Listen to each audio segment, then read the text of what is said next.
भगवान श्री राम का अपने भक्त हनुमान से युद्ध भी हुआ था। ये युद्ध उस काल के सम्राट ययाति के कारण हुआ था। ययाति प्रजापति ब्रह्मा की पीढ़ी में हुए थे। ययाति की दो पत्नियां देवयानी और शर्मिष्ठा थीं।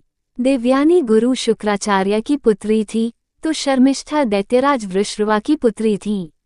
पहली पत्नी देवयानी के यदु और तुर्वसु नामक दो पुत्र हुए और दूसरी शर्मिष्ठा से द्रुहु, पुरु तथा अनु हुए।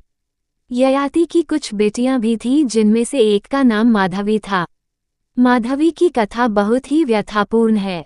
ययाति के प्रमुख 5 पुत्र थे। 1 पुरु, 2 यदु, 3 तुर्वस, 4 अनु और 5 द्रुहु। इन्हें वेदों में पंचनंद कहा गया है।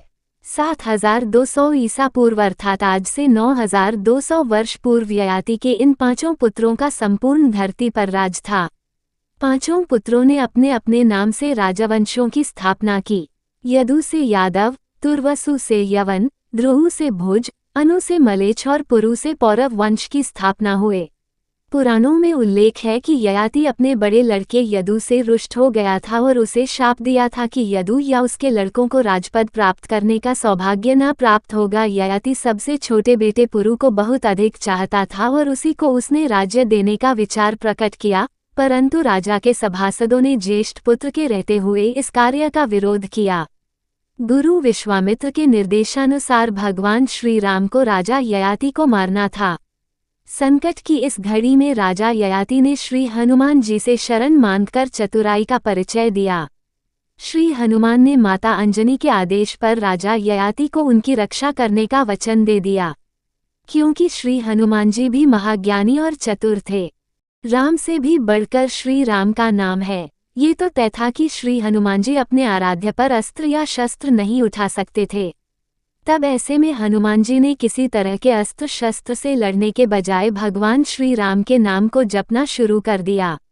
राम ने जितने भी बाण चलाए सब बेअसर रहे। ऐसे में विश्वामित्र भगवान हनुमान की श्रद्धा भक्ति और रक्षक को दिए वचन को देखकर विस्मित रह गए और हनुमान जी की इस भक्ति को देखने हुए उन्होंने भगवान राम को इस धर्म संकट से मुक्ति दिलाई। उन्होंने श्री राम को युद्ध रोकने का आदेश देकर राजा ययाति को जीवन दान दिया। इस तरह से दोनों के ही वचन की रक्षा हो गई। हनुमान जी को जब मिला मृत्युदंड, भगवान राम जब राज सिंहासन पर विराजमान थे, तब नारद ने हनुमान जी से विश्वामित्र को छोड़कर सभी साधुओं से मिलने के लिए कहा। हनुमान जी ने ऐसा ही किया। तब नारद मुनि विश्वामित्र के पास गए और उन्होंने उन्हें भड़काया। इसके बाद विश्वामित्र गुस्सा हो गए और उन्होंने इसे अपना अपमान समझा। भड़कते हुए वे श्रीराम के पास गए और उन्होंने श्रीराम से हनुमान को मृत्युदंड देने की सजा का कहा। श्रीराम अपने गुरु विश्वामित्र की बात कभी टालते नहीं थे। उन्होंने बहुत ही दुखी होकर हनुमान पर बाण चलाए, लेकिन हनुमान जी राम का नाम जपते रहे और उनको कुछ नहीं हुआ। राम को अपने गुरु की आज्ञा का पालन करना ही था, इसलिए भगवान श्रीराम ने हनुमान पर ब्रह्मास्त्र चलाया। लेकिन आश्चर्यजनक रूप से राम नाम का जप कर रहे हनुमान का ब्रह्मास्त्र भी कुछ नहीं बिगाड़ पाया। ये सब देखकर नारद मुनि विश्वामित्र के पास गए और अपनी भूल स्वीकार की। ब्रह्मास्त्र था हनुमान जी के लिए बेअसर। हनुमान जी के पास कई वरदानी शक्तियां थीं, लेकिन फिर भी वे बगैर वरदानी शक्तियों के भी शक्तिशाली थे।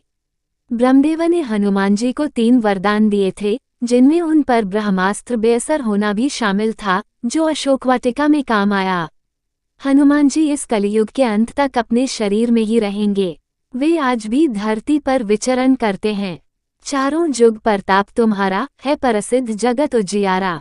संकट कटे मिटे सब पीरा, जो सुमिरे हनुमत बलबीरा। अंतकाल रघुवरपुर जाई, जहाँ जन्म हरिभक्त कहाई। और देवता चित ना धरई, हनुमत से ही सर्व सुख करई। जय श्री राम। चैनल को लाइक और सब्सक्राइब करें।